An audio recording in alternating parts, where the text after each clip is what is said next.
Okay, try this again. See if it's got static again.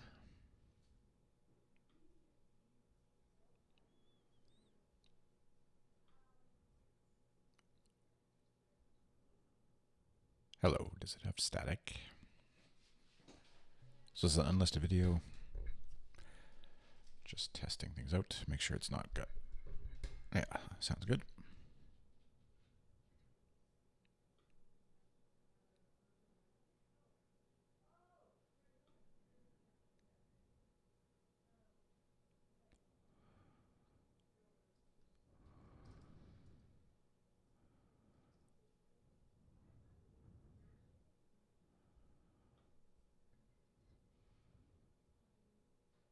Hello, is this working?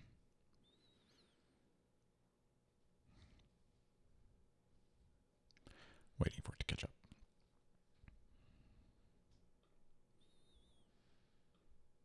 Okay, let's go. Where is my stream options, cards, create highlights? Where is the link? How do I get my URLs so I can share it?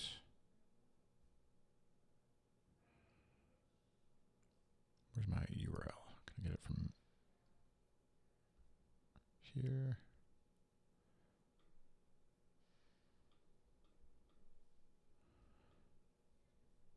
Let's go to my channel.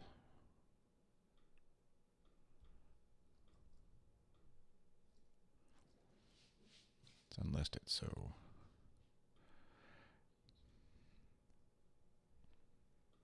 let's mute that.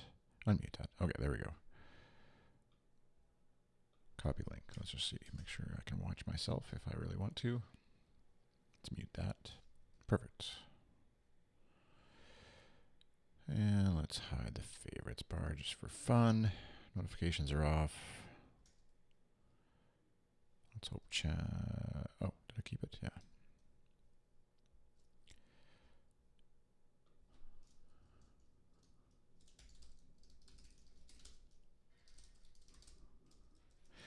I'm editing a podcast for a client, but you can join me on the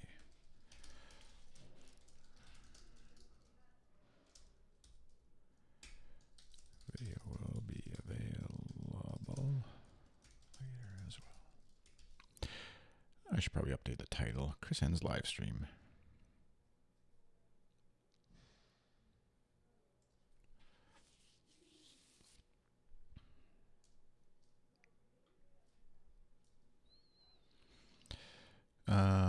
Maybe I'll post it in here too. Podcasting.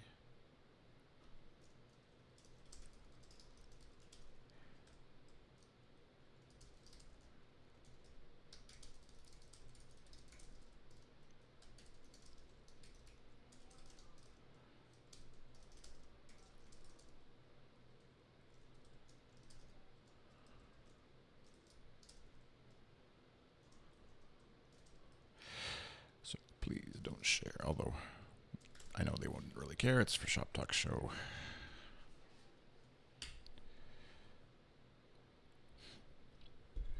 All right, now we'll see if Ecamm, the chat thing, will work. Actually, I should just go there and just quickly type something in.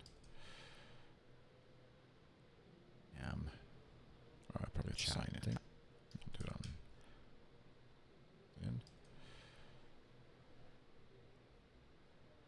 Say something. Say something.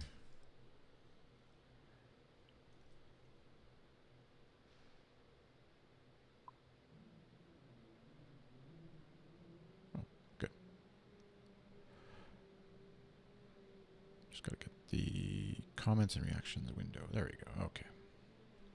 This is where I wish I had my second monitor plugged in, because it would be a little easier to manage all that. Because once I switch away to Logic, I guess it stays there. That's going to be annoying.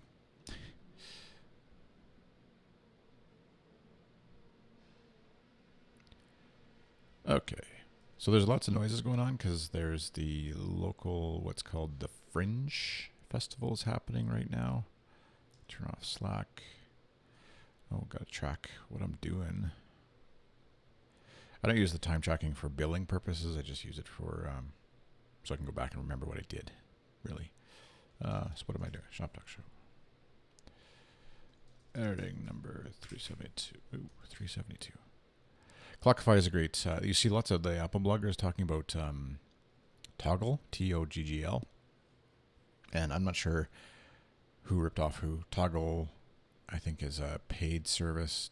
Clockify, if you don't need any sort of billing, invoicing, tracking stuff, has a free tracking thing and then a dashboard and all that kind of stuff, an iOS app. It looks like they built it for themselves. It's a company that built it for themselves, for their own internal staff. And so anyways, just a nice little alternative. So let's go get the episode files. Dropbox, raw, 372. Ooh. That's some interesting names. Just going to throw off my template a bit. Get an extra person there.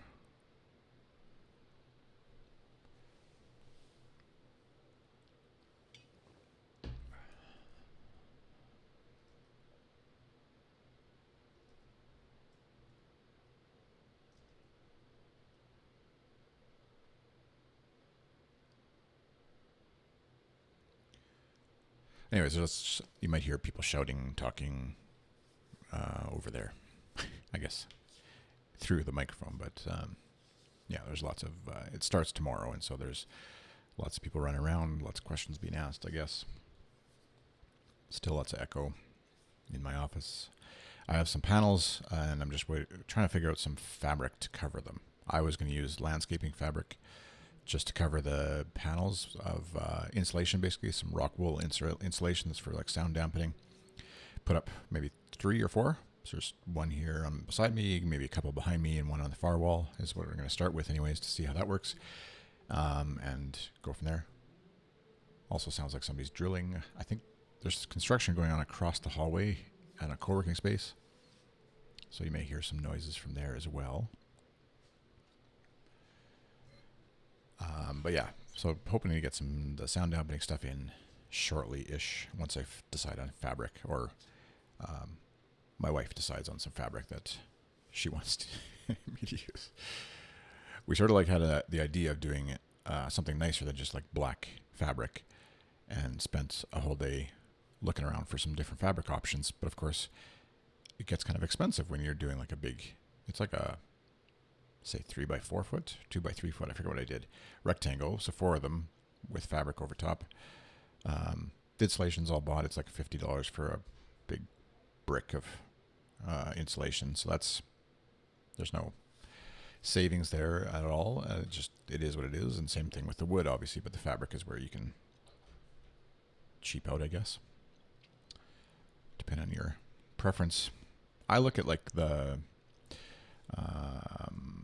what's his name? Instagram.com/Dax Shepard, the guy. I really like the look of his. Usually he has some posts with, maybe it's when he's like with the person. Yeah. So like in the studio, pretty like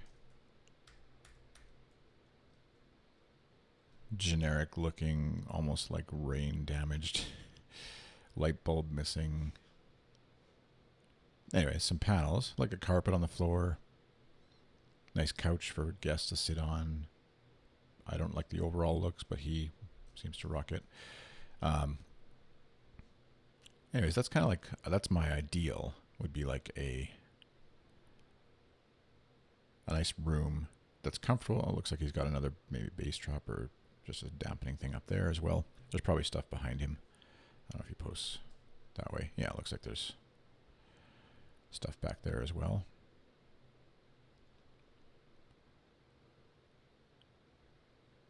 Anyways, nothing too fancy, but just kind of like killing a bit of the echo and reverb is all I want. So I don't know why Logic decided to go there. Let's move this over. So I've got some EQ templates for the hosts, and then obviously not so much for the guests right now. Boop.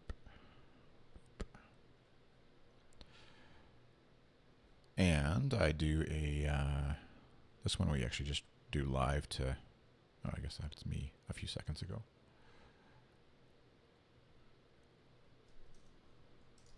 Talk show, what's the WP admin?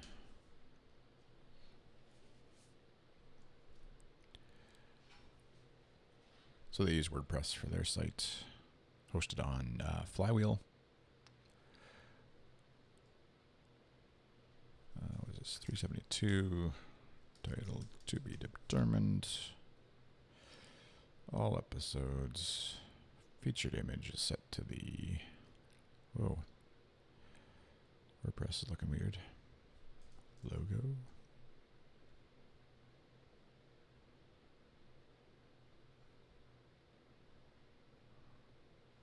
What is it doing? Sure. Why are you doing this, WordPress? Don't be... Come on, man. I'm on live stream. Why are you embarrassing me in front of my friends? Let's go back. Post and save a draft. No. 372 title to be determined. Just throw it there. Save draft. Update the URL. So anyways, we do it live. I add the post and edit the post. There, that's what it's supposed to look like. What did I do different last time? Live in the... I keep saying live. Anyways, in the WordPress editor, as opposed to like a text editor, which is what I do for a lot of other clients, where I would do it in a text editor. That file is saved locally or on Dropbox maybe, and then share it over to the client, wherever they happen to be. So let's see what we got here. I sometimes leave room for a cold open if there's like a funny clip.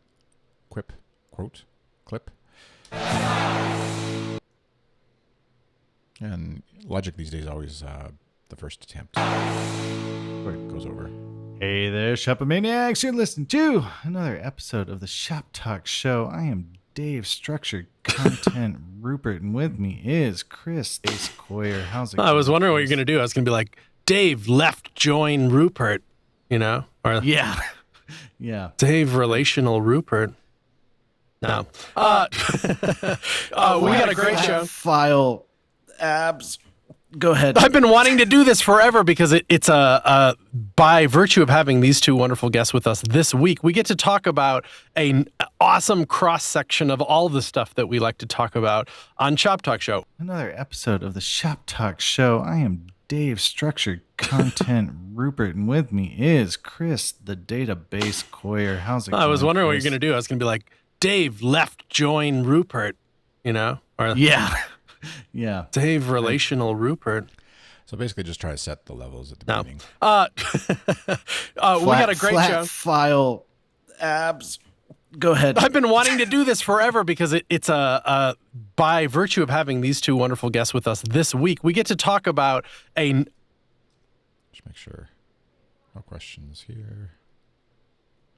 There. Okay. Awesome cross-section of all the stuff that we like to talk about on ShopTalk Show. By virtue of having these two wonderful guests with us this week, we get to talk about an awesome cross-section of all the stuff that we like to talk about. So as this will be posted later in Castaways Club, at least for sure, in to watch. And if you have questions as you're watching it later, probably best to just not. You can ask them in the YouTube thing as you're watching it, but if you just do it in the forum post where I will put the embed later. If you have questions about anything I do, I'll try and sort of narrate as I go, but sometimes I fall into just editing mode. And of course, if I get interrupted over here by somebody, I will do about on ShopTalk Show. One, we talk about CMSs a lot just because it comes up because so many websites are powered by them. You can't avoid them. Plus, they're fascinating. The whole landscape of CMSs is just something that I just can't avoid being interested in because it's just such a cool landscape. And not only just CMSs, but headless CMSs, which is have been a fascinating topic for years. And then how that combines with like site generators and Jamstack and all these like really modern terms that aren't just hype anymore, that combines with like site generators and Jamstack and all these fascinating topic for years. And then how that combines with like site generators and Jamstack and all these like really modern terms that aren't just been a fascinating with like site generators and Jamstack, and then how that combines with like site generators and Jamstack and a fascinating topic for year. So I'm just trying to get rid of that like harsh. And how that combines with like site generators and Jamstack and all these like really modern, and how that combines with like site generators and Jamstack and all these like really modern, and how that combines with like site generators and Jamstack and all these like really modern, and how that combines with like site generators and Jamstack and all these like really modern, and how that combines with like site generators and Jamstack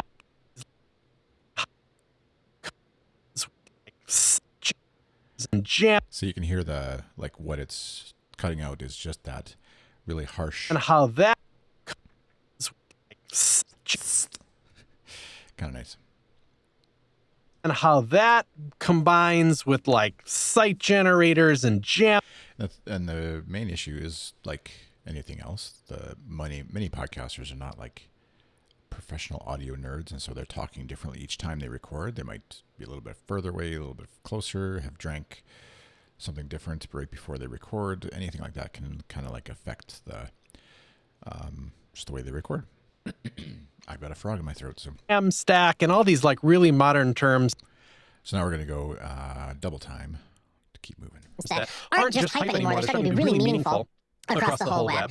We have two gentlemen here from the company Sanity. The URL is sanity.io, straight out of Oslo, right? I think. And we have Simon and Knut here from there. Hey guys, how you doing?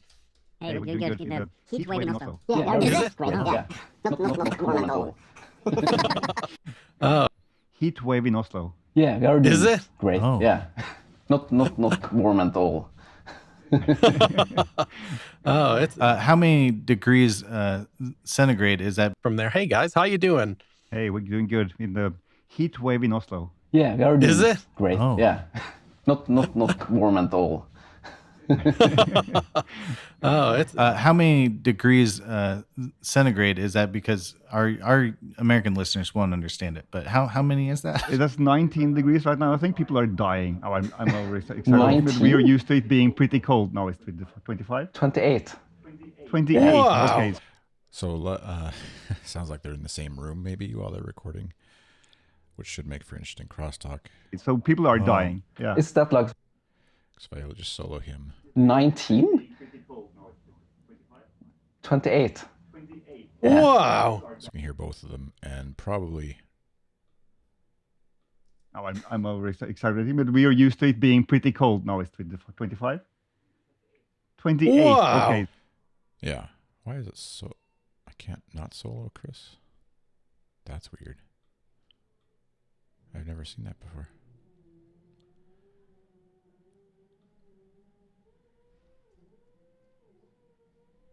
Now it's 25? 28. 28. Wow. Okay. So people are dying. Yeah. Is that like 400 Fahrenheit or something? Probably it's like if you're doing a slow cooking steak, that's how you do it, right? Maybe Knut, is that how you'd say his name? Maybe is not wearing great headphones. That could be the other thing. So could be a lot of. I can do like a. What do I have for a noise gate on him? Oh, that's why. So when he's not talking, 28. 28. Wow. Okay, so people are dying. Yeah. Is that like 400 Fahrenheit? 25? 28. Wow. Okay, so people are dying. Yeah. Is that like 400 Fahrenheit or something? Probably it's like if you're doing a slow cooking steak, that's how you do it, right? Yeah, Do I it on think the- it's like 82 degrees. Yeah, Captain Google says 82, which I'm sure for Norway is something like a Yeah, no, so we don't do air conditioning here at all. Oh, that's why. Yeah. I heard, when Yeah, that came that's to why. London, that was a problem too, right? It's like a whole city without air conditioning. Yeah, it's like Southern Europe never figured out that it's cold there sometimes, and we never figured out it's hot here sometimes. So we just don't do that. Yeah, Yeah. we missed you in London, Chris. I know, that's sad. In fact, I met both of you in San Francisco something like a year ago for I believe at the very first Jamstack Conf. Is that right? That's right. Yeah, you've been going to them since because I think the product that you work on, Sanity, which of course we'll get to in the show, is kind of highly related to the Jamstack audience, you might say. But I think we'll get there because we haven't explained what it is or why it is or anything yet. So maybe if you want to give me a little background, Simon, on yourself and I don't know, just a quick backstory of yourself and where you're at now.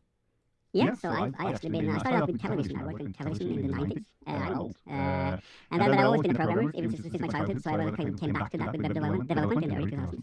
So I've been running this kind of technology consultancy for years, making websites, a lot of social media. We were kind of early in the game before Facebook in Norway introducing the kind of these kind of social websites. So a long time creating these sites for companies, for user engagement and stuff like that. Also been doing a lot of rich media stuff like museum installations and kind of audiovisual things. And then always been dreaming of having a product company, but never having the kind of economy or time or opportunity to do it. But then as part of being a consultancy and doing all the content things, we started making our internal tool for content for reasons we are getting back to. And then suddenly we realized this product doesn't actually exist. We kind of, when you have an idea and you don't immediately make a company, we have this kind of rule that you should not then get angry when the product actually appears because someone has the same idea as you at the same time. This time it took years and the product that we wanted didn't appear, so we then decided to become that company. So now we aren't a consultant anymore, we don't have any clients anymore, except of course users of Sanity, and now we're living the dream of being a product company. But that's nice because you can kind of build a product that it's not like you forgot what it's like to have clients. It's not so long ago, Right. It's just kind of, I think it's just 1 year ago we kind of, let's say, kind of phased out a lot of clients. And it's a CMS, right? I mean, do you avoid using the word CMS or? I think we kind of finally figured out that we can call it a platform for structured content, and then that kind of all the different things fits in. But of course, most people who use Sanity right now are using the CMS aspect of it, where you kind of it's a schema-driven. You define your content model, and then we create a user interface basically for you, and then you can use React and JavaScript to customize and adapt that content editing experience for your editors. And then of course there are nice super duper APIs. So just by way of introduction, we are using Notion to manage. If you listen to anything that Chris Coyer does or CodePen Radio or any of that stuff, they're all about the Notion, and it works really well actually for this kind of stuff. So we've got a calendar of obviously, like, it's just a database, a spreadsheet, but you can look at it in a few different ways. So with release date, recording date, the name of the show, if there's sponsors, any job mentions, etc. We don't use the status, but that's where you could have, like, it could be like edited or ready to be published or whatever, and then you could filter by that very easily because you can change your view of, so this past episode's view, which will take a second to load, is if the episode has been published, then we just check that box, right? And so then it disappears. So this is filtered by only showing, upcoming episodes, only showing us the episodes or the line, the row, if this box is not checked, versus in past episodes it is checked. And then you can also just get a nice calendar view if you want of what's happening and when episodes are available or interviews or whatever, depending on how they have this. Yeah, it's recording date, I guess. So it, all from the same data set, you pull that. And so then that's when you look at the actual page for one, and you have the fields up here that are displayed in the database table or the calendar view, but then it's actually just a page of text that goes along with it. And so very handy, works really well. I use it personally.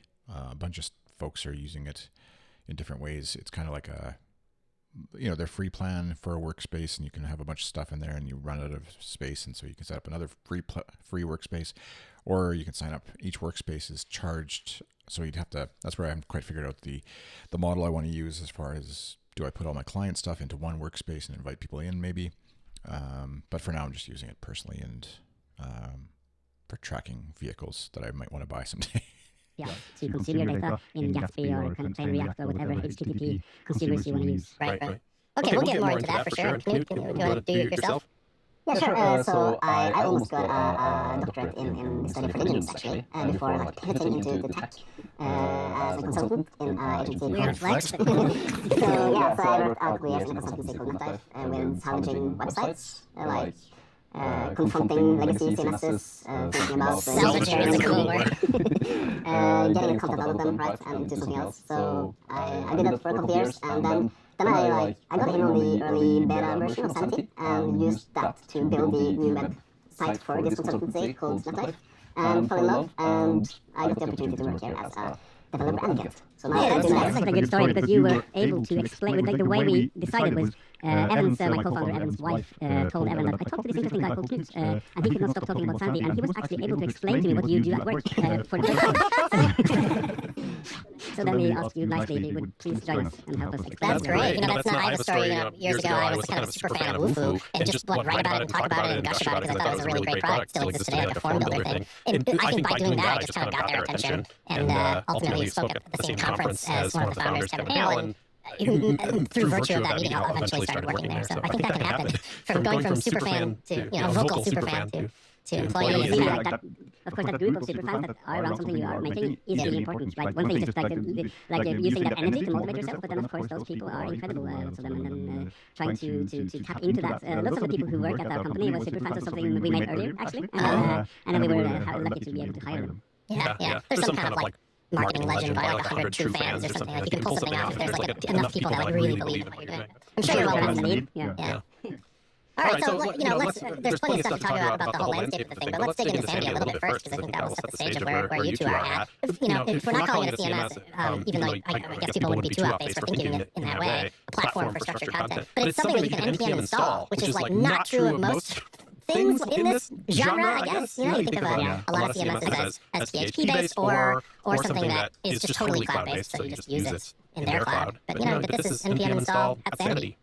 Or whatever, yeah. So it's self-hosted in terms of the user experience. So what was really important to us when we made this as consultants, because of course it was made when we were not thinking of this as a product, but as something that we just needed, was that we wanted to have these kind of cloud-based data store, like database that is specifically for content, but then also we did not want this like one-size-fits-all online kind of form builder experience that some of these modern CMSs are, because as consultants we think that the editing experience is as much is as important a part of the product that we give to our clients as the front end itself.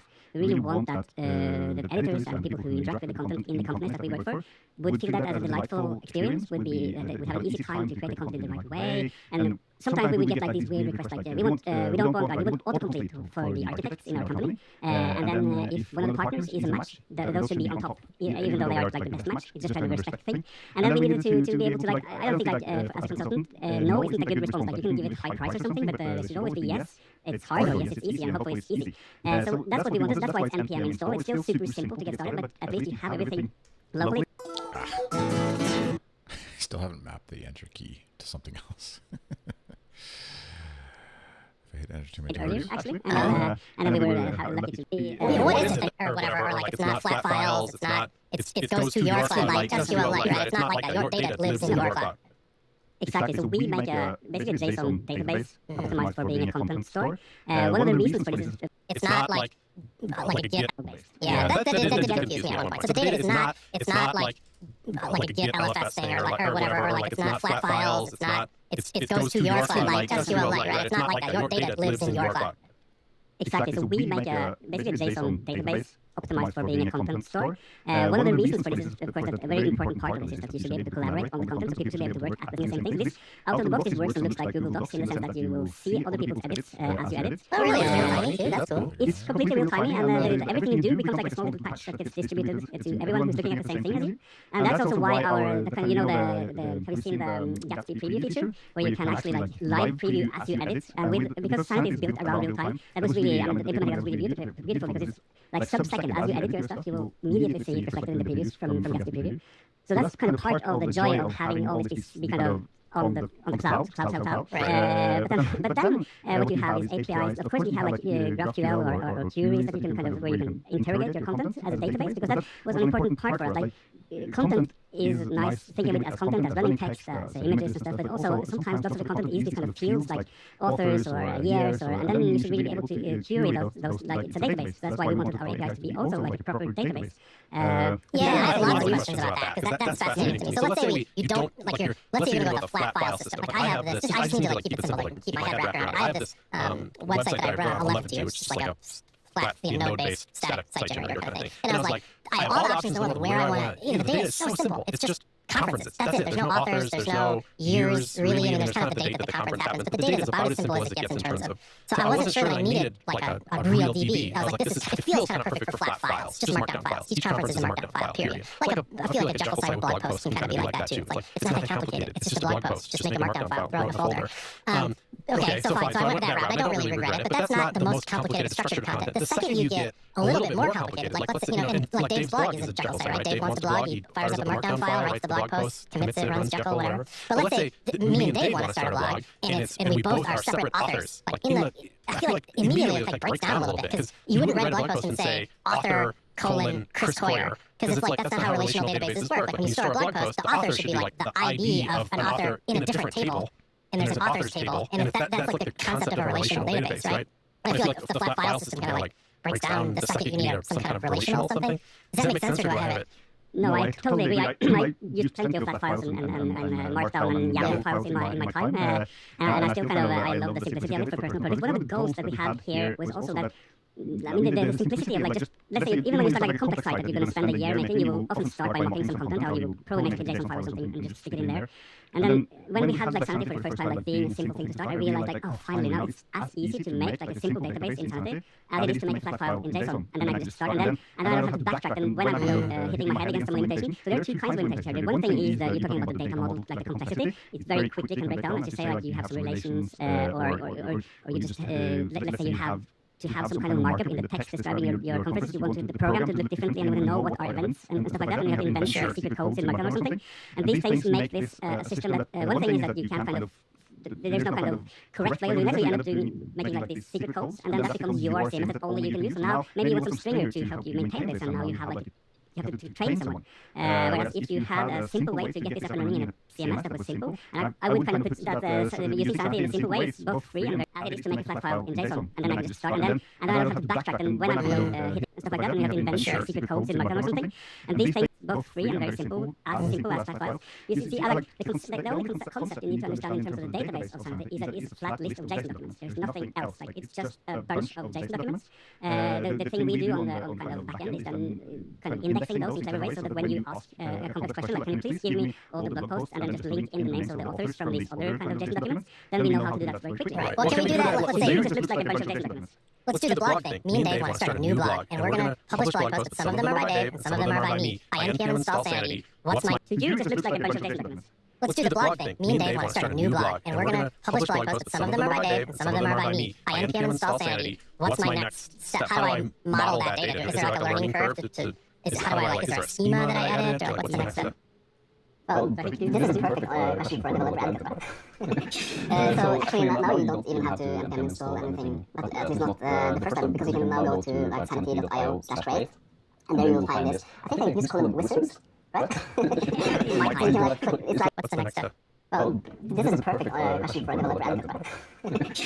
So actually now you don't even have to npm install anything, at least not the first time, because you can now go to like sanity.io/create, and there you will find this. That might be, let's see, just front-end conference and WooCommerce are the sponsors, so I have to figure out spots. So when he hasn't, sometimes Chris records the audio, sometimes he gets me to record the audio spots. Let me just see here. I'm just going to switch to, just because I don't know what is on there. Where's my Windows window? Show all utility windows. Boom. There we go. Oh, I can do like a green screen on there. Anyway, don't need the overlay.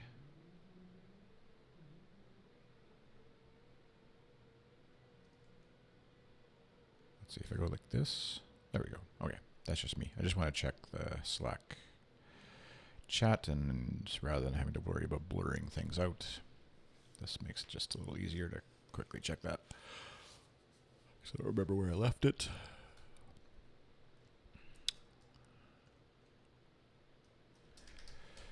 For whatever, 372, do you want to...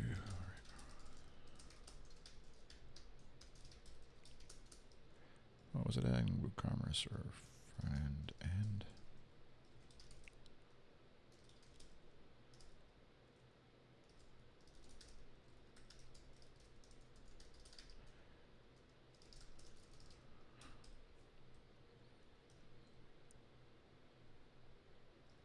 Okay, let's go back to... I'm just going to clear out notifications on Slack. So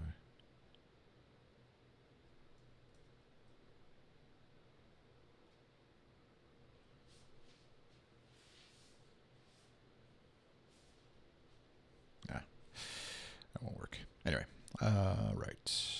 Ecamm Live. Let's go back to where were we here? There we go. As we Just call them wizards, right? So I'm just worrying about where a sponsor spot might need to drop in, and throw that over there. They're going for just over an hour. Oh, phone call from where my vehicle is. Just a second. Hello, Chris speaking. Good, how are you?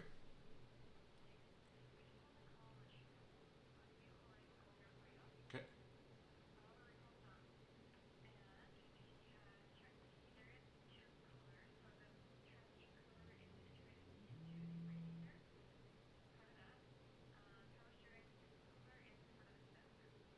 Oh, okay. Gotcha. And that's like the, whatever, the different one that for pulling or something? Yeah. Yeah, okay. Perfect. Yeah, I did. Do I need to call the guy or do I? Yep.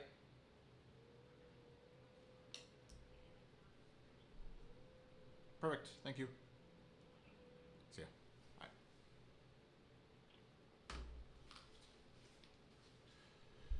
Good news. There was a product recall on the vehicle that we had to get done.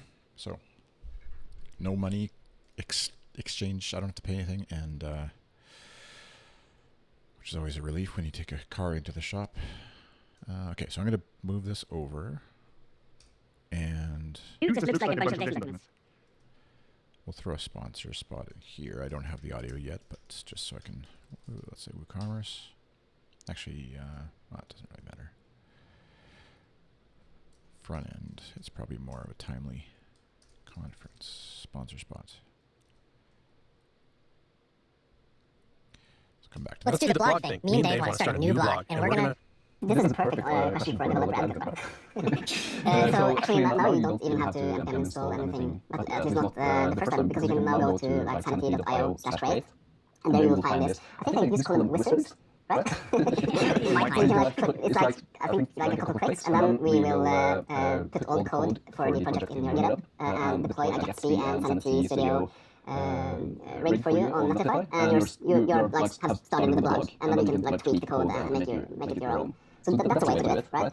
Yeah, but it's exactly right. But actually, we made this conscious choice of making the schemas be something that looks like code. It's basically JSON documents. You have to read a bit of documentation. Actually, your specific example, you can basically use one of our starter examples, and you get exactly that. But let's pretend that doesn't exist. So then you have to create a document type called post, and this is like a small JavaScript file where you then describe your list fields. So you'd say like you have some block text, which is our kind of name for our portable text, which is our name for rich text. And then there's title, I guess, and then there's an author.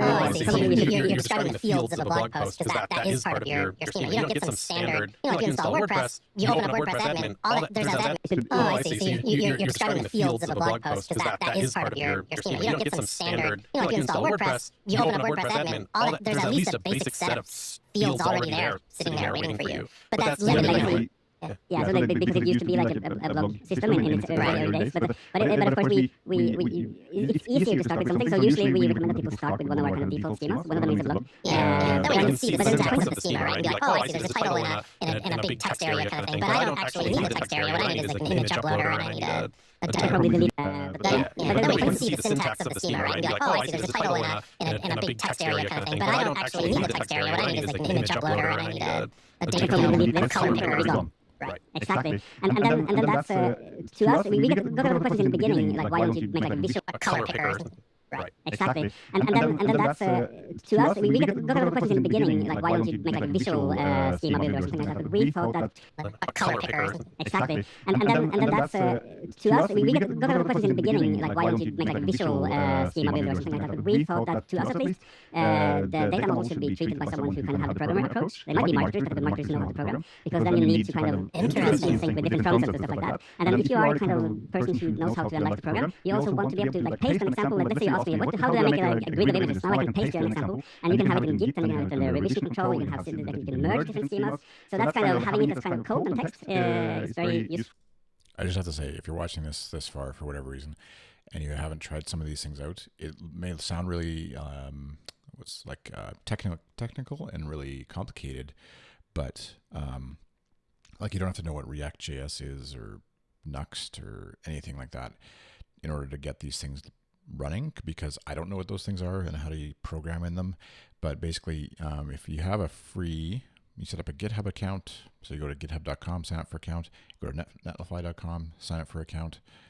And then it really is a simple, let's see, portfolio with Gatsby, Next.js landing page, events with Nuxt, blog with Sapper. I don't even know it. Svelte.js. Yeah, I don't even know what all these things are. But like, I'm guessing for free, maybe I'll sign in with GitHub. I just did this with another service yesterday, and it's like crazy how easy it is to actually, I don't want the newsletter.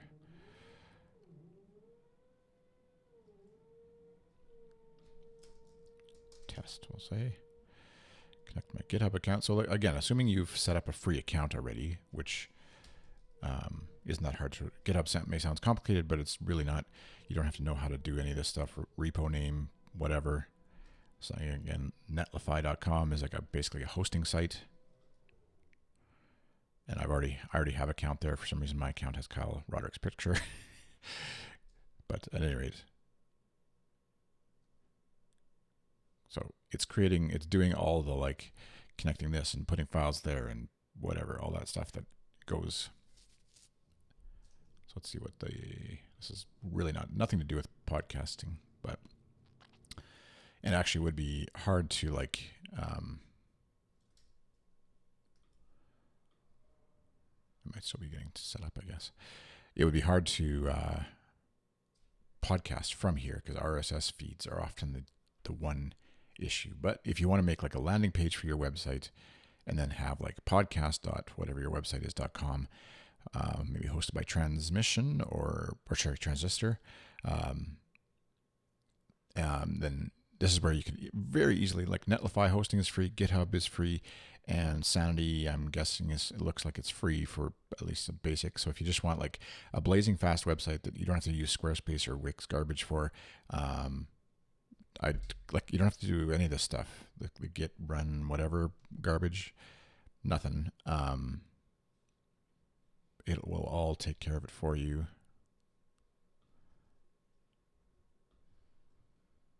Yeah, it's still loading, I think. Anyways, back to the show. Yeah, right. And of course, Well, if you're making a product, you decided this isn't for the marketing for this product isn't going to be build a website with no coding. You've intentionally said, no, there's some parts of this that we could do that way. We're intentionally choosing to keep it a coding, choosing to keep it. on the other hand, Yeah, right. Well, if you're making a product, you decide because the results are going to be better. Or, like, just so, us. exactly. And we say for programmers, this is the best way to then delight your content people. Because we spend most of our time making sure that the editing experience is awesome for those guys, and the programmers can kind of easily design the content model the way they feel that kind of. We wanted one of my dreams was like the data model should kind of feel programming. It should feel clean and kind of correct and kind of you shouldn't make too many kind of concessions based on what goes on which page and stuff like that. You should kind of think about it in principles. How do I model the content most kind of correctly and structured? And then I still want my editors to get something that feels obvious to them, and kind of where everything is named, like they name things inside the organization, for example. So the goal then is that you should be able to then, when you have made your blog with Sanity, you should be, when you add one more person to your blog, that should be like just adding that person to the project, and there should be no training. Every secret kind of way to add a YouTube embed or something should be obvious and be a button and self-documenting. So that's the dream, and I think we are. So when you're building a schema, part of it is like, here's what a blog post looks like. It's got a title and a date and a description and all that stuff. Is there also a schema for this is what an author looks like, and they're two different schemas? Exactly. So you would make like a new document type, let's say an author, probably have like bio or something, and then you say on your blog post, you'd say like authors. Probably you should like make it a list. So you say like this is an authors is like an array of references to authors. And now you immediately have a user interface where you can search authors and you can add authors and all that niceness. Hey, that's right there is a cool feature because once in a while I'll have, I have WordPress sites and I'm largely a fan of what it's done for me over the years. But just right there, when you assign an author in WordPress, it's not a list. It's a drop down menu. I know I made that mistake like 7 times in my career. Starting with like a singular author and realized, oh, of course. Even the one where you kind of when you create a new document, it's always you as the author and you can't change it. So yeah. Is there like I guess the immediate thing coming into my brain is how do like migrations work? Like let's say, the posts actually need another image and it has to be like smaller than the main image, and then on the bio we're not doing Twitter anymore, we're taking that out because Twitter's a terrible company, and then on the homepage content we're not calling it title, we're calling it so you change your schema and get committed or whatever. Oh, how's real time work now? I'm looking at that page and Dave just changed the schema on me. Yeah, you'll get some yellow if you have the hero lead or something. So you change. I guess the immediate thing coming into my brain is how do like migrations work? Like let's say, the posts actually need another image and it has to be like smaller than the main image, and then on the bio we're not doing Twitter anymore, we're taking that out because Twitter's terrible. Fix the schema and get committed or whatever. Oh, how's real time work now? I'm looking at that page and Dave just changed the schema on me. Yeah, you'll get some yellow, if you have different schemas, you'll get some yellow alerts, like the fact that there are content here that doesn't make sense in the current schema. If you are brave, you can try to resolve them yourself, but usually, of course, you have, exactly like you would have on Git, you could write a copy of the dataset, so as a developer, you would probably like create a copy and then mess with that, kind of, like the development team for one feature would have their own dataset. Cool, so that's kind of like an offline mode too, in a way, like I can no, not offline, it's just like more like a fork, more like a branch in GitHub, like it's just a separate. It's still in the cloud, but it's just this specific dataset is for experimenting with the new author structure. Let's say like we really wanted to double down on because we want to make separate pages with lots of content for the authors. So now we can play around with that and we can make our scripts to rebuild content or add. And of course, adding fields is very simple. You just add them. Deleting fields is similarly trivial. Of course, when you made that mistake where you have like a single author and then you realized that you needed two. So obviously my demo site is not working the way I thought it would as easily, but the one, and that's not necessarily Sanity's issue. The one that, where was it? Yesterday. I think it was yesterday.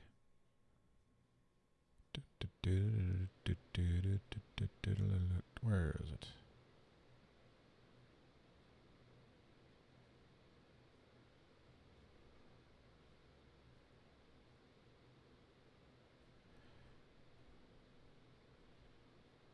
I thought I posted about it. Building a thing with a thing.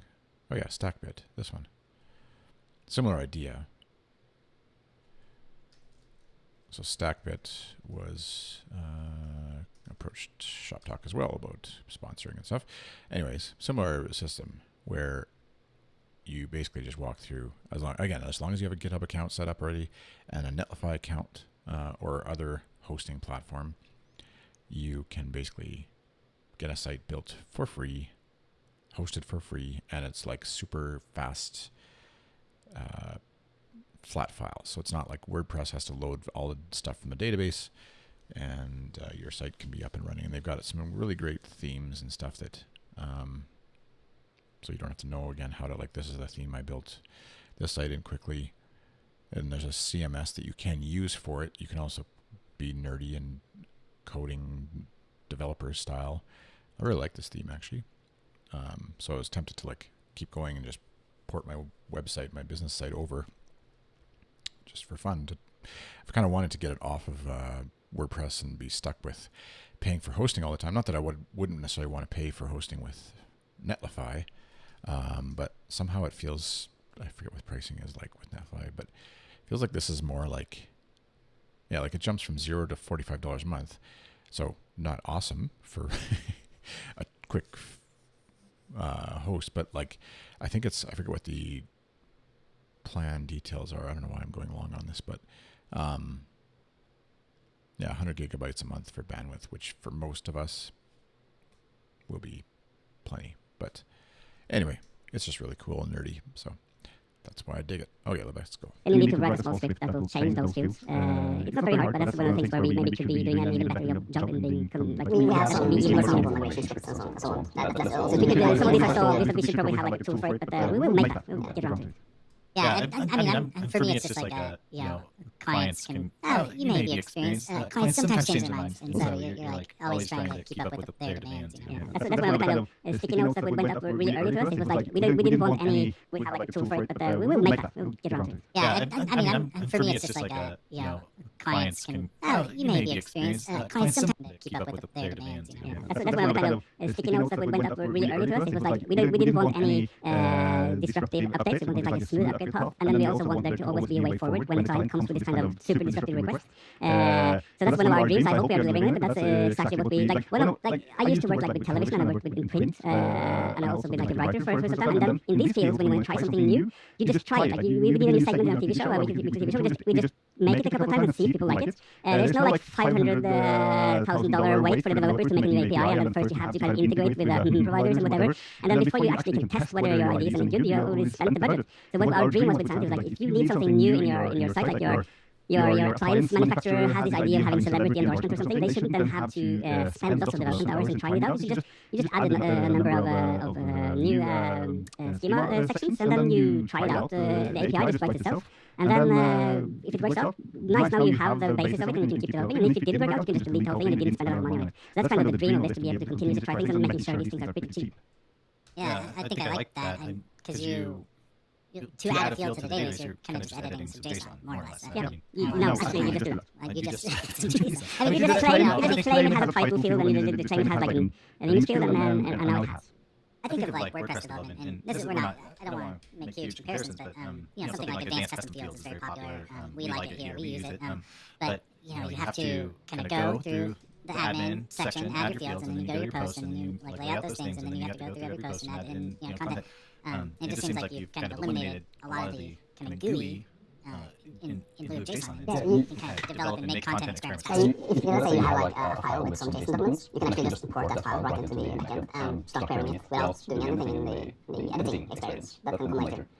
That's actually why we need to call it a structured content platform, because some people aren't actually using the CMS at all. Like one of the first successes we had was a TV streaming company came in here, and they had a problem, like a cable company basically. They had a problem that they couldn't provide a list of upcoming movies just across all channels, because their APIs were made by someone who thought in terms of channels, so they had to make like one request for each channel from the front end. And then we could like show them within half an hour, instead of having them in a pitch meeting, we just did the work for them, and we just piped in their program data into Sanity, and now they had this kind of powerful query API. And since it was already JSON, we didn't have to make anything. And then later we could add a schema and make it editable in CMS, but for that use case they didn't actually need it. So before they left, they could actually show, and then later they actually, it's a bit funny because this was really early, and then we called them later to ask them like, are you gonna like use this, or are you gonna be a customer? And they were like, oh no, we already deployed, we're in production. And we were like, okay, our free plan maybe a bit too generous right now. That's funny. So it's kind of like, if you don't use the CMS, it's like queryable JSON in the sky.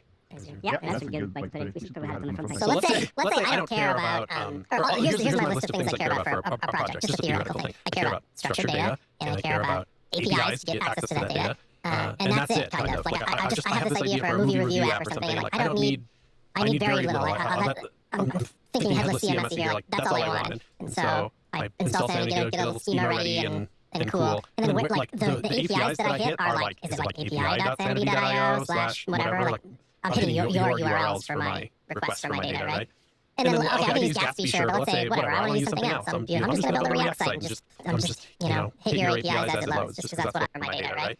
And then, okay, I can use Gatsby, sure, but let's say, whatever, I want to use something else. I'm just going to data, right? Yeah. And then, okay, I can use Gatsby, sure, but let's say, whatever, I want to use something else. I'm just going to build a React site and just hit your APIs as it loads, just because that's what I feel like doing on my team or whatever. I can do that, right? So then I have like one, how do most people set it up? They have one repo that's like my front end, and like a separate repo that's like the data management repo that deals with Sanity stuff, and they're like two separate worlds, which feels like the normal headless for how I used to do it myself. Yeah, that was probably because the first project we did of any size was this architecture agency, OMA, and that was kind of the perfect storm, because they wanted a website, and we made exactly what you're saying. Like it was the coolest thing at the time. We didn't do static site builds at the time. We did really fast single page apps, like isomorphic apps. So then the whole idea was like, we have fast APIs, we cache things, you're able to combine loads of queries, so you can kind of query for everything in one request, get everything back, so you don't have to go, like the worst part of these APIs that I used to use, when like you have to hit the server like 50 times for a page load. So then we fixed all of those things, and then I forget what the question was here. Sure, but let's say, whatever, I want to use something else. I'm just going to build a React site and just hit your APIs as it loads, just because that's what I feel like doing on my team or whatever. I can do that, right? So then I have do I have like one? How do most people set it up? Do I have one repo that's like my front end, and like a separate repo that's like the data management repo that deals with sanity stuff, and they're like two separate worlds, which feels like the north headless. That's how I used to do it myself. Yeah. That was probably because the first project we did, of any server like 50 times per page load. So then we fixed all of those things, and then those guys wanted to make books based on the same content. And we had said that in a pitch meeting that if you do structured content, then you can make books from the same content with no content rework. But we didn't really know that. We just said so because they'd never done that. But then they immediately ordered the books, so then we had to do that, and that worked out really nicely. We made books, and then we had talked to the business development people there, and they had like two people who those guys have been running since 1979, really legendary architecture agency. And two guys were tasked with just remembering everything. So when like the emir of Dubai or something came to order some kind of insane like retail empire that's also a bridge or something, they would be the ones who would remember like what have we done that looks a bit like this in the past, and then make this kind of list of projects and show it to them. And then we had kind of told them, like, if you do structured content, we can make advanced searches and stuff. And then they came back and were like, we want those searches because those guys can do more useful things than just remembering things. So then we made this super complicated search tool. We didn't have to do anything with the content because we had already kind of, now we knew where the buildings were, we knew all the kind of milestones, we made every don't even need Algolia or something with sanity. Exactly, because we have a curable database, and as long as, because you talked about that day that you want to be able to change things because the client always comes up with new needs. Every architect, and then Interesting. So you don't even need Algolia or something with sanity. Exactly, because we have a curable database, and as long as, because you talk, the client always comes up with new needs. And then, as long as it's simple enough to get started making everything proper, like making sure like every piece of content is actually coded, so we know what it means. Like this came from WordPress, so it was like this heap of text documents where like credited architects, locations, everything was inside the text, so we couldn't actually query that in any way. So the only thing that content could be used for was making that specific site. But when we then got all of this structured, meaning that it was all into schemas, well, the content people now do the same kind of work in a simpler tool. It's easier to not make mistakes and remember to put everything in. And then, without them even knowing it, it becomes books and it becomes this business development tool that just kind of feeds from the same work they already did. Coming back to your question about repositories, that's why I, like that experience made me kind of always make the content editing thing its own thing, because I never know how many other things, like might be an iOS app or whatever, like might be a different team, so I kind of like to keep them separate, but I see most people actually make like a repo, like a super repo with like the front end and the CMS in the same repository. If you're coming from the WordPress kind of world where you kind of have one front end, you're thinking in terms of one front end and one back end, that's the easier thing, but of course then still suddenly someone comes and wants like an iOS app or something, and then you kind of have to refactor that. It probably wouldn't be too hard to split the repos. You're right, that's probably going to be one of the easy tasks. Okay, so yeah, that's got me thinking. I'd like having my folder full of markdown files for my Jekyll site, but it isn't super portable. I guess I can port it to another static site generator, but it's not. That's a good point to watch out. Easy tasks. Yeah, that's got me thinking. I'd like having my folder full of markdown files for my Jekyll site, but it isn't super portable. I guess I can port it to another static site generator, but it's not.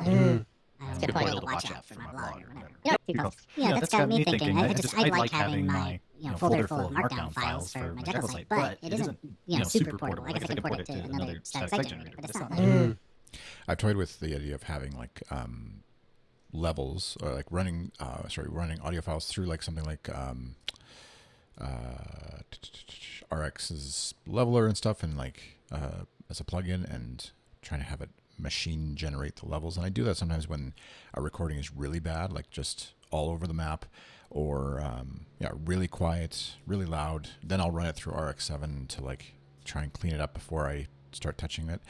But for the most part, when I'm working with clients on a consistent basis, and they're generally consistent in terms of good or bad, but consistent at least with how they talk and how they record, I generally try and just use the keyframes or like manually update, up, down within the scope of like a paragraph or two, like not every single word. I'm not trying to like go through and draw, make it for a nice level that way. But, like when Chris here is talking at the beginning versus when he gets going, quieter at the beginning and louder, that's okay to have. And I think anyways, in human voice, have a little bit of variance. And so anyways, that's what I'm doing, is just pausing it to update it a little bit. So, because Dave, let's say he starts off strong and then is quieter the rest of the episode, or slowly loses energy, I think, which is probably natural for a lot of people, where they start really high energy, and then kind of like as your brain gets fuller of stuff that you're hearing from your guests and you're trying to track everything, you kind of like the mouth part loses a bit of steam. That's a good point to watch out for my blog or whatever. You know what I'm fascinated in? This is, and I don't know if you have a story for this. I find there's very few stories for this that make considered a feature request, I guess. Is that like, because, for example, Dave's blog is unchecked, it's probably not a public repo, right? Dave, you probably keep it private, right? Because it'd be annoying to get pull requests for grammar and stuff. You know I got that lock icon. Yeah. But let's see, you know what I'm fascinated in? This is, and I don't know if you have a story for this. I find So I think maybe I'll throw the other sponsor in here. That sounds like it might be a nice break.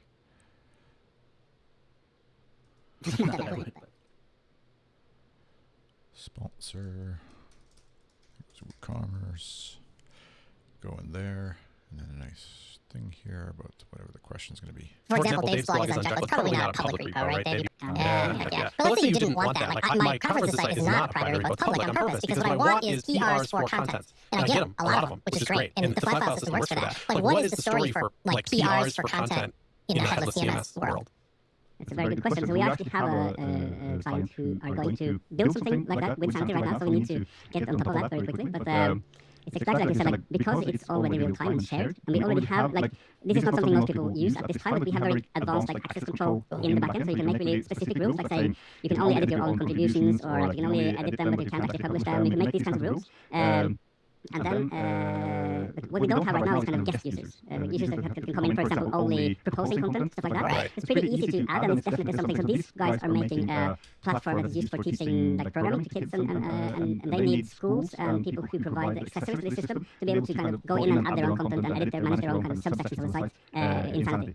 So then we have for the kind of really insane projects, we have the ability to just turn over user management to your own systems. So you can just take over our kind of just disable all hours, and then you can actually implement this yourself. But of course, that's for someone who's pretty big to have lots of resources. But then I guess what we will do is, like, based on these experiences, we will learn what features are going to be common, and then we can kind of add them to the kind of generic. You know, I implemented single sign-on in 1 day, right? Yeah, you thought it was hard? It was not. Of course, the hard part is then you have to do all the rest, like, if you want to have, like, your guest users, then you have to control which access rules do they apply to them. But of course, for like a normal programmer who has, like, a couple of weeks to spend on that, that's completely doable. But in the spirit of Jamstack, you can also use, like, something like off 0 or off 0 and stuff. Yeah, there are some good stuff for it as well. I'm probably exaggerating the complexity of it. I just think all of those things are always so kind of. There's so many corner cases, like your guest users are now able to do something you didn't imagine and stuff like that. Yeah, you at least need to be. But it's super interesting. It's a super interesting use case, and it's also like one of the best reasons to actually use flat files. So it's something you should really get on top of. Perhaps I was just curious. This is a use case that I think of a lot. Can somebody? I'm probably exaggerating the complexity of it. I just think all of those things are always so kind of. There's so many corner cases, like your guest users are now able to do something you didn't imagine and stuff like that. So you at least need to be careful. But it is fun having people from hearing the terminology different folks use, and I know we have like some British folks in Castaways Club, and obviously you know just terminology for them, but corner cases versus edge cases. I don't know if that's an English as a second language sort of thing, or if that's something that actually in Oslo would be a terminology that more translates better that way. Your guest users are now able to do something you didn't imagine and stuff like that. So you at least need to be careful. But I agree, it's super interesting. It's a super interesting use case, and it's also like one of the best reasons to actually use flat files. So it's something you should really get on top of. Perhaps I was just curious. This is a use case that I think of a lot. It's like, can somebody else edit this? Like, let's say I have a grammar problem on a blog post. Like, I don't even want to hear about it. Just hit the edit button, fix the grammar thing, hit the button, it becomes a PR, I look at it and say thank you, and it's done. Like a freaking wiki. It's interesting because it's actually where we came from. Like the back end that we used for the first version of Sanity was basically the set of microservices that we used for social media, the things we made of in social media. So basically what we always did was having systems where random people could come in and contribute things and comment things or vote for things. Or like, what we didn't have was a CMS where you can kind of author things by kind of authorized individuals. So that was the new thing we added. And then we deleted all the other things. So that's not anymore. But let's talk APIs for a minute. It's not REST, I would think, because that would be weird, because you have bespoke schema for every site. I guess you could programmatically create REST routes, but it just kind of seems like... Let's talk APIs for a minute. It's not REST, I would think, because that would be weird, because you have bespoke schema for every site. Let's talk APIs for a minute. It's not REST, I would think, because that would be weird, because you have bespoke schema for every site. I guess you could programmatically create REST routes, but it just kind of seems like that would be weird and not particularly useful for this new world. And it seems to me that you have, like, that, because you talk about Gatsby a lot, it seems like a natural fit, Gatsby, which makes a lot of sense. Gatsby is very GraphQL heavy, but it's kind of a weird GraphQL. It's like, I don't know, it's like GraphQL once it arrives at Gatsby or something. Like, I don't totally understand it. So it's like, it doesn't matter, right? Like, you just connect them and then you use Gatsby's weird GraphQL. But let's ignore Gatsby for a minute. I just care about just your own APIs because I just want to BYO front end. I just want to do whatever I want. I want to build a Vue app, or I want to build Ruby on Rails app or something, but just use your APIs for the content in it.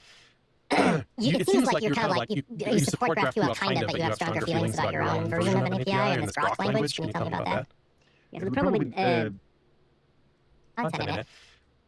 It seems like you're kind of like, you support GraphQL kind of, but you have stronger feelings about your own version of an API and this Grok language. Can you tell me about that? yeah, so the problem Content in it. It seems like you're kind of like, you support GraphQL version of an API and this Grok language. Can you tell me about that? yeah, so the problem with because of like trying the technical reasons, we really wanted to use GraphQL because it seemed to be something that everyone wanted to use. When we looked into it, it turns out like GraphQL isn't really. I mean, it is a query language, right? GraphQL is a very, very beautiful API pattern. Like if you want a specific API for a specific piece of structured content, GraphQL is really great. But if you don't know the structure, like a priori, like if you don't already know the structure of your content, as a general query language, it becomes pretty ugly. It's kind of just rubbing GraphQL the wrong way. So we decided that. Can I give an example? Like you would need to know like posts have authors, right, in GraphQL to get like an author. But you're saying like you can't just say like give me the author, or I guess how is there? Say it was important to you how many the wrong way. Because can I give an example? Like you would need to know like posts have authors, right, in GraphQL to get like an author.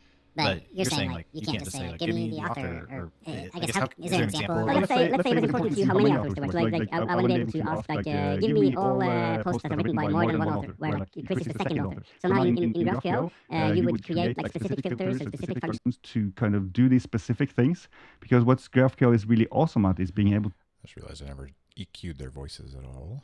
the second author. So now in GraphQL, you would create like specific filters and specific functions to kind of do these specific things, because what GraphQL is really awesome at is being able to control exactly what your API consumers can do with your content, which is exactly the opposite thing that we needed, because we needed a way for people to be able to put in a bunch of JSON documents and then query them like a database without kind of running through hoops. So what people who support GraphQL as a general query language have done is basically kind of encoding every kind of different kind of filter or constraints in terms of GraphQL, which I would put is not really using GraphQL in the spirit of GraphQL. That's kind of a good point. You don't just npm install GraphQL and then you have an API. You have to teach it all kinds of stuff about what you want. Exactly. That's how you get a beautiful GraphQL API. Right. So that's what we wanted. Like we wanted, so that then you have to have something to implement your GraphQL API in terms of like how do you express them. Let's say you implement this kind of multiple authors filter, then how do you express it in a kind of level below? Like how do you then ask the service, in this case Sanity, about this? And then this is Grok. It's basically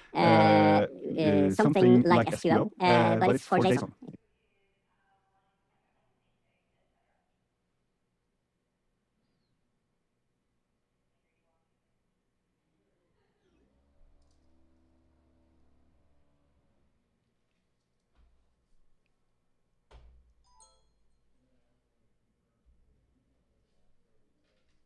Because JSON has a different, like, SQL is always interrogating tables, like rectangular tables, rows and columns. Just so you know, with my phone, just texts coming in. I turned off notifications on here just because nothing that private, but just so that can have conversations with family or whoever, not have it go out on the live stream. As JSON has this kind of tree structure, you can have like arrays inside objects, and you can have, so it's a different kind of beast. So Grok is just an attempt to make the simplest query language where you can interrogate JSON on its own terms, and then make sure it's the best way to actually, we try to make it look like GraphQL, we try to make it be the best way. So actually, for example, our own GraphQL mapper basically just, it's a text transformation, it just translates the text of a GraphQL mapper to one Grok request, and then it fires that away.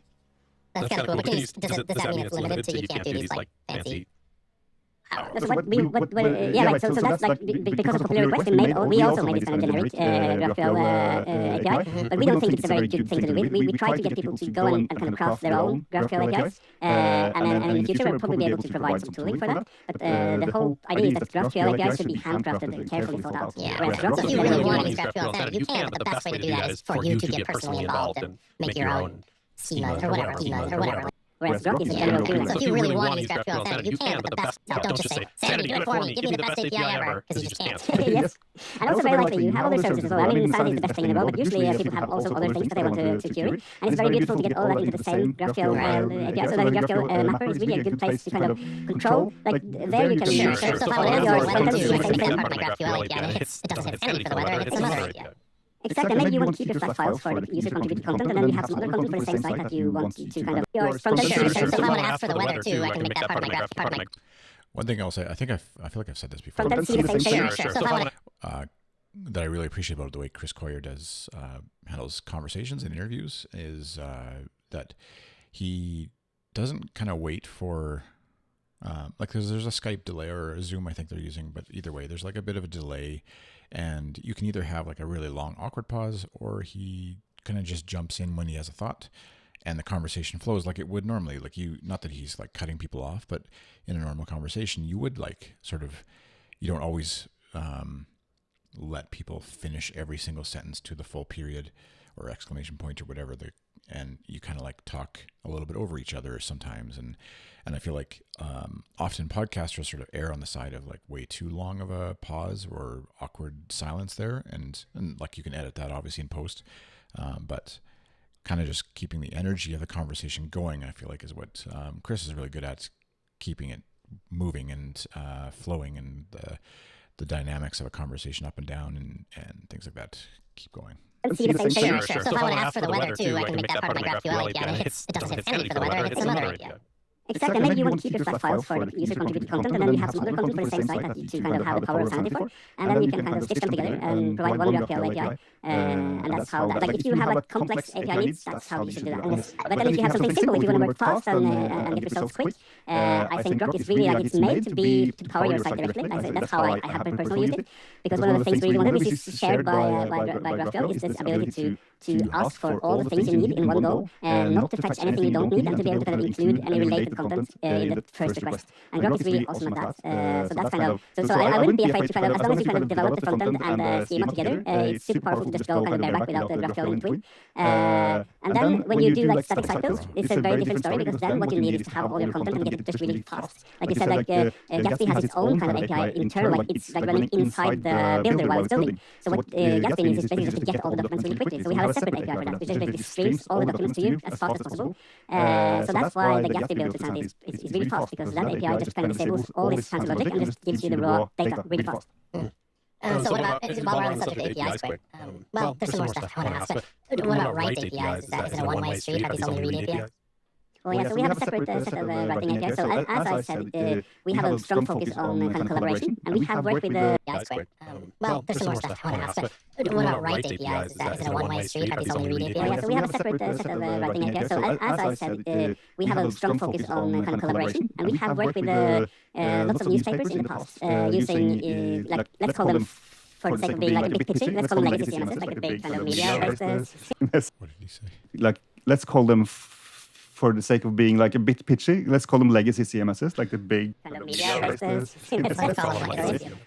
Yeah, so this is like a huge Java things, really like powerful and have a long history in media. And then it turns out like if someone is editing something, like a journalist is editing a story, and then they, of course they also want to get in on the kind of AI and real-time stuff. So they have these bots that will kind of record, let's say there's a football match and there's a story, and then it will go in and it'll update all the references to that match and add this kind of new result. And then it turned out they couldn't, because if a story was locked, this bot would have to wait and come back later. So like we saw all these problems, and then we realized that we need the writers to be able to be as real-time and kind of mesh with the... So somebody has the story open and they're editing it, there's a concept of locked in your API, right? So that nobody knows. So we don't do logging at all. So what you can do with Sandy is we make a patch. You'll say like in this with the users as so somebody has the story open and they're editing it, there's a concept of locked in your API, right? So that nobody knows. So we don't do logging at all. So what you can do with Sandy is we make a patch. You'll say like in this paragraph here, I want to do this change, and then that will be changed exactly like if a human went there, if it was like Google Docs, you can actually kind of merge changes and you can have the kind of right APIs come in as humans.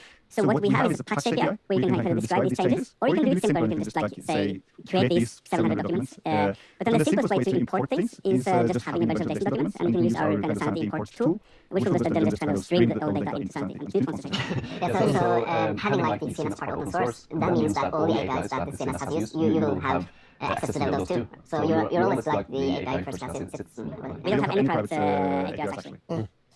So here, I'm sure this isn't your favorite kind of thing, but there's competitors in the space, maybe not that do exactly what you do, but kind of. A big player being Contentful, who will probably also show up at Gems.conf and stuff too. It looks like their API is RESTful, I guess, and they have GraphQL. They don't use Grok, that's your own kind of thing. Maybe it'd be cool if they did someday, but how do they, what do you see when you see that? Then they're like, okay, so they do offer a GraphQL API. Is it just super limited, or do they make conceits that you see as incorrect or something? Do you watch other competitors? Like, what do you think about competitors that do offer? Yeah, so this is of course really early days. So we really we really don't. We try to not focus too much on kind of this other similar services. We focus a little bit with. There's competitors in the space, maybe not that do exactly what you do, but kind of. A big player being Contentful, who would probably also show up at Jamstack conference and stuff too. It looks like their API is RESTful, I guess, and they have GraphQL. They don't use Grok. That's your own kind of thing. Maybe it'd be cool if they did someday. But how do they? What do you see when you see that? Then they're like, okay, so they do offer a GraphQL API. Is it just super limited, or do they make conceits that you see as incorrect or something? Do you watch other competitors? Like, what do you think about competitors that do offer? Yeah, so this is of course really early days. So we really focus because the cake is so huge now. We kind of compete with more with these, let's call them still legacy services, so much business. But still, of course, there's a reason that we didn't want to, as consultants, couldn't use Contentful, and one of them being this thing where, like, at that point, all of the other cloud-based CMSs had closed source editing experiences, which is possible first to actually change it in a meaningful way. So that's where we started. And then when we looked into the APIs, we were like, these are really kind of database APIs. These are kind of content, limited content delivery APIs. But we think that structured content should think like a database and work like a database. So we wanted those things. That was one of the reasons we couldn't use them. And then we realized that at least at that point, Contentful used Markdown for text. And then we saw loads of the people, all too in the field, were using like a different mode for text than other content. And we were like, content is structured both in kind of records, but this is like one of the problems with Markdown. Like you have your YAML part and you have your Markdown part. Whereas we think like the text itself should function as kind of structured content. So we spend a lot of time making sure that we don't treat text in a special way. You can actually query, like if you have a reference to, let's say you have a text and then you mention someone and you use a reference in the text, so you actually don't just write a name, you reference, let's say you reference an author in your blog, and then in the text you will reference this person. Now you can actually use Grok to query this document, even though that content is actually in the running text. So that was an important part for that the text is not special, it's also structured. But I think also where like there are many like content developers that listen to these podcasts, right? So usually when you get like a markdown blog, you have to use like what's the React dangerously set inner HTML or something. So your rich text is always treated like this blob of stuff, and then you have to make container classes and stuff like that. When you have like this portable text format that Simon's talking about, you can actually make separate like React components for different parts of that text. So you can like insert a class for that kind of paragraph or that kind of code block and stuff. Stuff that like I guess WordPress and Gutenberg are moving towards. Yeah, it's like you have underline perhaps, and you have a bold and italic emphasis, and then maybe you need like to know are moving towards.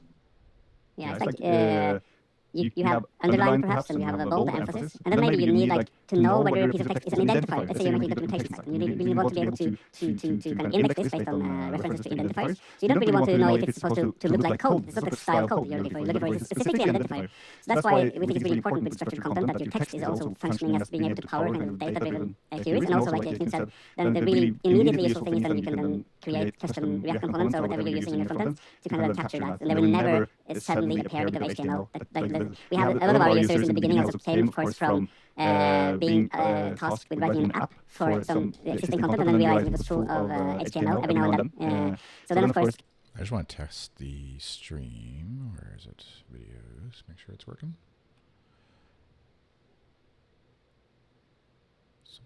No. Live streams. So this one I'm going to delete. Delete. Where did you go?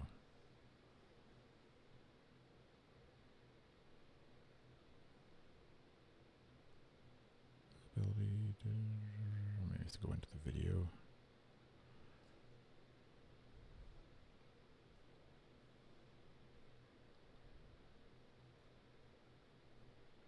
Does YouTube not let you delete anymore?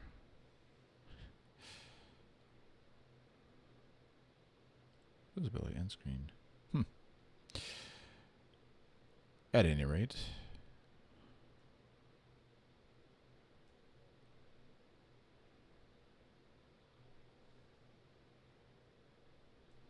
just make sure the audio is still working and not crackly is all.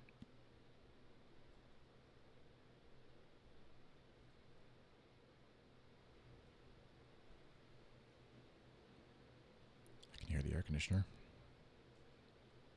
Make sure the audio is still working and not crackly. Perfect. Okay. Getting rid of that, even that ability for editors to put in HTML, but still being able to invent these weird and interesting interaction things or visual things and being able to code that into your content. That was super important for us, and was not possible with any of the existing services at the time. So what are you seeing people build with this? Like, I'm surely it looks like this Gatsby with this. Like,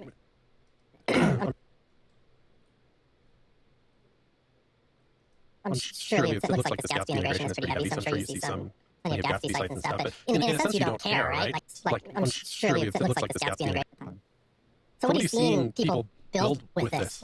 Surely it looks like this Gatsby integration is pretty heavy, so I'm sure you see some plenty of Gatsby sites and stuff. But in a sense, you don't care, right? Front end can do whatever it wants. So you're just this structured data backend, and if front end moves on from one technology to another, that's okay. One data can come along with it, right? Well, I guess we do care because we are also spending a lot of time making these tooling and stuff to make it easier to use the sort of content that you get from the iPads. So we made like the Gatsby source plugin. We are making like libraries for rendering portable text to Markdown or Vue or React or whatever. So, but then we have these superfans that wants to use .NET and then writes like fantastic C# adapters. So like if you really are motivated and want to use something that we are familiar with or kind of isn't on our radar yet, people do that and they will just kind of fix it themselves. And it's exactly like I said, like we don't, like philosophically we don't care. Like from a marketing perspective, we care, try to make it easy for people to come from the popular kind of languages and tools. But also it's like a really powerful driver here is that companies are insourcing development. Like it used to be that you were like a big box sports retailer, you would go to like a consultancy to get your website for your store.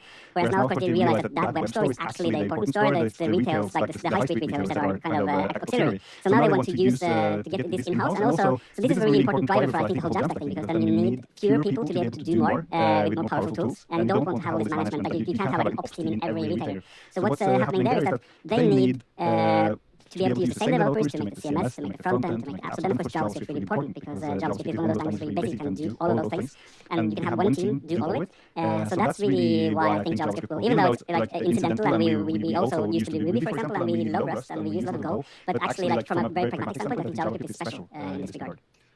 My question, I think, in the same vein is, I mean, do you see headless CMSs as a tool for JavaScript sites, or are you like seeing Jamstacks like pull down the content to render a static page? I think all my clients, like enterprise clients or whatever, would be in the like we have to render HTML first, you know. We can't like send down a JavaScript app and just hope the content shows up. Like we have to have content on first. Like so Next or anything. Yeah.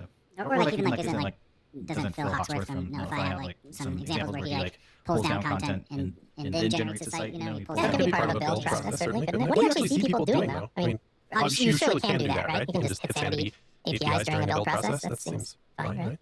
Yeah, that's really fun. I mean, it's a bit weird because we used to, of course, build these. I guess we call them the isomorphic sites where you render the HTML and then you rehydrate when it comes online. And then we used to do that, of course, you had to because Google wouldn't render JavaScript. So in order to be searchable, you had to do it. And of course now Google renders the JavaScript, but then now we most of us prefer to render static assets and then potentially optionally hydrate afterwards. Yeah, so I guess you see a lot of like the same patterns as you see like on the web. So people use Next like the isomorphic approach or Gatsby or Gibson or something. But what's interesting is also we see these other use cases where people make script that renders to InDesign XML, and then they use something that's InDesign, which is like mind-blowing to me. But or more interestingly, when people have this structured content, they are like, oh, let me make a Slack bot that makes some of this content just available from a Slack command in Slack. Or so we see a lot of this like on the whim use, like let's just make this little service that uses some of the content to either push it in or take it out and stuff like that. And that's super fun. Like that's the fun part with having structured content, I think. That you don't get with I hadn't even considered that, you know. I mean, I could make a Dave bot for Slack, and it's like, what does Dave think about X? And it would just query whatever. Don't get with Markdown. I hadn't even considered that, you know. I mean, I could make a Dave bot for Slack, and it's like, what does Dave think about X? And it would just query whatever structured content. Because right in the leaves, it's just types of crate and the object inside of it, and then you have the document available in your API. So it's just as simple as that. It's probably it could be like your company wiki or what, you know, and now your help desk is a bot in your Slack, right? Or like, it's funny, we had this recent company when we use it as kind of internal kind of knowledge sharing tool, and then this guy had like 2 weeks in your API, so it's just as simple as that. I mean, you could even like, it could be like your company wiki or what, you know, and now your help desk is a bot in your Slack, right? Or like, it's funny, we had this company when we use it as kind of internal kind of knowledge sharing tool. And then this guy had like 2 weeks to make it, and I was like really stressed out, and he was talking to me about recently. It's funny, we had this company when we use it as kind of internal kind of knowledge sharing tool. And then this guy had like 2 weeks to make it, and I was like really stressed out, and he was talking to me the whole time. But this is like a big company, so it's important to us, needed to kind of make them happy. And he called me the day after, and he was like, I'm done. Because we only release like a Spark, we just use CMS as the front end. What you also I got good news and bad news. Good news, I did not make. I'm done. Bad news, I did not make much money. But an interesting thing that comes up now is we have this like agency based in London that we had a meetup with them after Jamstack, and they told us that they use Sanity for the whole like design process. So they integrated with Sanity with frame racks. So they had like embedded their like design style in Sanity, and then they used frame racks and all this stuff to like prototype and move. That was kind of inspiring to see that these different ways of approaching design and digital development like converge in a way. But you said something always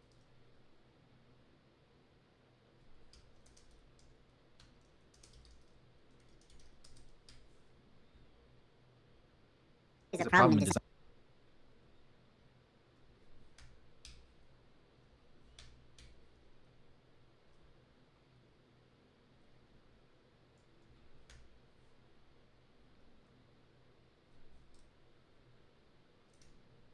Development like converge in a way. Because that's always a problem in design, right? Like you're designing with optimistic data. Like Joe Smith is the name. You know, it's never put a character and right to left.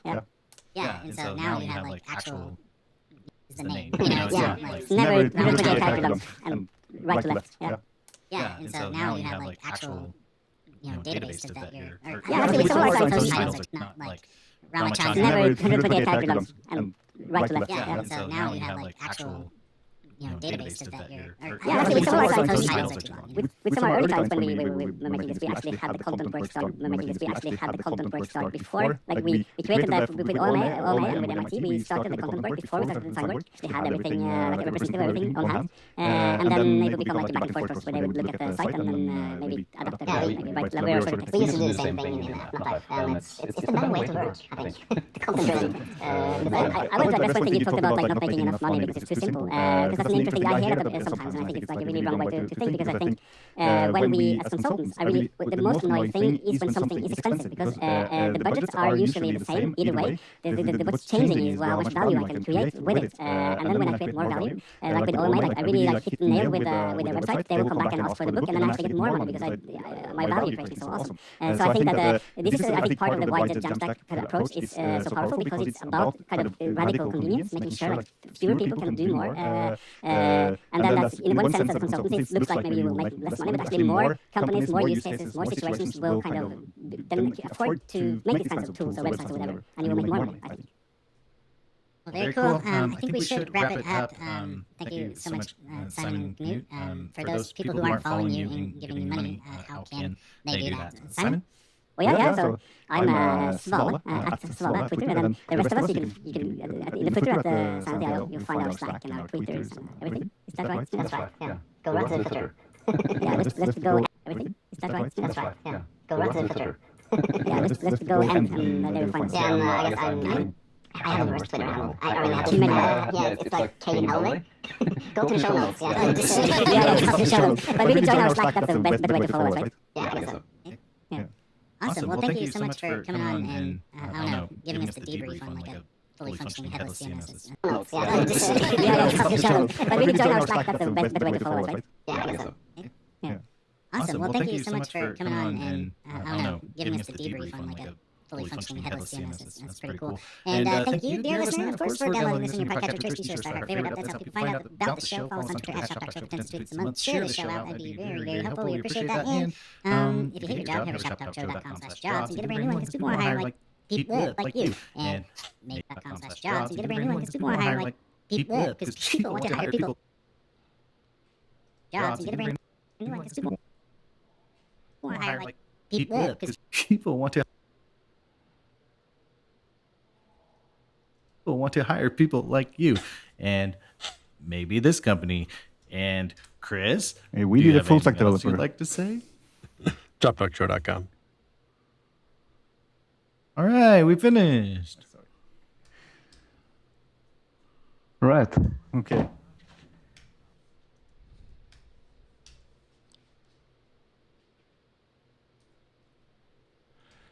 All right. So that's more or less. Oh, I need to fix this. .com/jobs and get a brand new one, because people want to hire. And get a brand new one, because people want to hire. Almost. And get a brand new one, because people want to hire.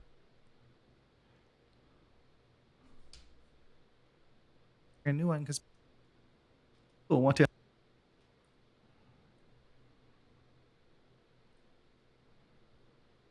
one because people want to hire people like you and maybe this company and Chris. So we put a little. And maybe this company and Chris. Do you have anything else you'd like to say? And Chris, like you. Maybe this company and Chris. As a little placeholder audio for in case there's a job read, because they sometimes have a sponsored job read. Like you. Hey, we need a full stack developer. And Chris, do you have anything else you'd like to say? Yeah. You'd like to say? ShopTalkShow.com. Little secret here, if you've watched this far, I just started doing it, and so now it's one of those things I have to keep doing. Where am I here? Shop Talk Show, Chris. I have like a folder of 205, I don't know, 100 and something episodes, more or less, of every time Chris, the ending of Shop Talk Show, that little thing, he says it slightly different each time. ShopTalkShow.com. I have no idea what I'm going to do with it or why I have that exactly even. But that's what I do. I have that. So if you have ideas for what, I mean, I can just make a huge one. I think eventually it'll be like an hour-long episode that's just Chris saying Shop Talk Show over and over and over. And that'll be like the episode 400 maybe or something. We'll just do that. Okay, let's look at this. Looks like, I can't export obviously or do anything because I don't have a sponsor spot. So anyways, that is the episode. That's the edit. I would show you the rest of it, but I don't have any more to do right now. Usually in here, I will write a quick description, which I can do right now. I like to do it right after I finish because then it's fresh in my mind.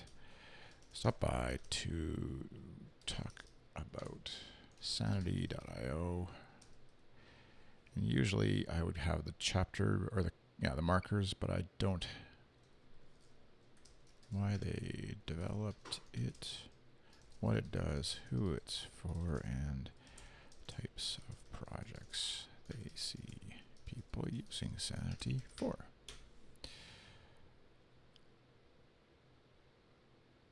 So yeah, usually I have the markdown list for time jumps, or the time stamps converted to time jump, markdown, and advertiser URLs and time stamps, as well as their text that they want. Possible job mention. It's all like Dave mentioned in the episode, advanced custom fields. The one thing that they're doing that we have to fix is they have this old WordPress plugin that's now breaking in modern WordPress, and so we're having to export or migrate to something new, PowerPress possibly from those folks that I can't think of their name, and so yeah, that's that. And trying to think of anything else to show you in here or here, but that's it for now. Like I said, ask any questions in the Club Castaways forum post where I'm going to embed this, and we'll go from there. Thanks for watching.